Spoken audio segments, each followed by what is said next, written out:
Sorry, ഞാൻ കുറച്ച് late ആയി പോയി. അത് കുഴപ്പമില്ല. പോസ്റ്റ് ആക്കിയോ? ഇല്ലില്ല, ഞാനേ തൻ്റെ ഇൻസ്റ്റാ അക്കൗണ്ട് ഇങ്ങനെ നോക്കിക്കൊണ്ടിരിക്കുന്നു.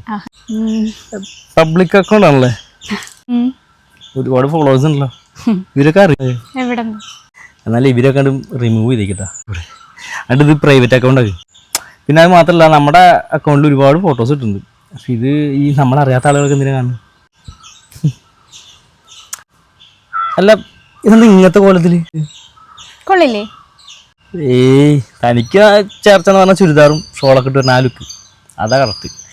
ഈ വക ഡ്രസ്സൊന്നും എൻ്റെ വീട്ടിലാരും ഇല്ല കേട്ടോ. അവിടെ വന്നാൽ അതൊന്നും ഇട്ട് നടക്കല്ലേ. കുഴപ്പമില്ല, ടെൻഷൻ ആവണ്ട, ഞാൻ ഇൻസൾട്ട് ചെയ്തതല്ല. അത് നമുക്ക് ഒരു മിനിറ്റ് കോളൊന്നും എടുത്തിട്ട്. ഓ, ഹലോ, ആടാ ഹൽദി അല്ലേ? അത് ഞാൻ ഇന്ന് രാത്രി വന്നിട്ട് നമുക്ക് സെറ്റാക്കാം, അതൊക്കെ പഠിക്കാം. ഓക്കേടാ, ശരി. ഇതെന്താ പരിപാടി? എൻ്റെ കസിൻ്റെ കല്യാണമെന്ന് പറയണ്ടായിരുന്നില്ലേ, അപ്പം ഞങ്ങൾ എല്ലാവരും കൂടി ഒരു ഹെൽദി ഡാൻസ് ഒക്കെ പഠിക്കാന്ന് വിചാരിച്ചു. അല്ലത് പറഞ്ഞില്ലല്ലോ. വീട്ടിൽ ക്ഷണിച്ചിട്ടുണ്ട്. അല്ല, അതല്ല, താൻ പോട്ടേന്ന് എന്നോട് വിളിച്ച് ചോദിക്കണ്ടേ? അതെന്തിനാ ചോദിക്കണേ? അതല്ല എൻ്റെ ഒരു രീതി. അല്ല, നമ്മുടെ എൻഗേജ്മെന്റ് കഴിഞ്ഞതല്ലേ, അപ്പോൾ ഇനി എന്നോട് ചോദിക്കാതൊക്കെ ചെയ്യാൻ പാടും.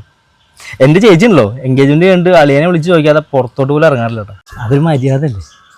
അത് ഇതൊക്കെ വീട്ടിൽ നിന്ന് പഠിക്കണതാണേ. നിർത്തിക്കേ, താനിട്ട് ഈ മോതിരത്തിന്റെ ബലത്തിലാണ് ഇതൊക്കെ പറഞ്ഞുകൊണ്ടിരിക്കണേ.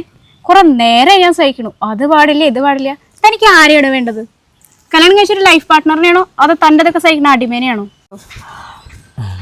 തൻ്റെ ഈ സ്വഭാവം വെച്ചിട്ട് വിവരമുള്ള ഒരു പെണ്ണൊന്നും തന്നെ കെട്ടാൻ പോണില്ല. തന്നെ കണ്ടു കഴിഞ്ഞതൊന്നും പറയില്ല കേട്ടോ. കണ്ടു കഴിഞ്ഞാൽ ന്യൂജൻ ലുക്കും ബാക്കിയൊക്കെ 80s. പോയി പണി നോക്കണോ?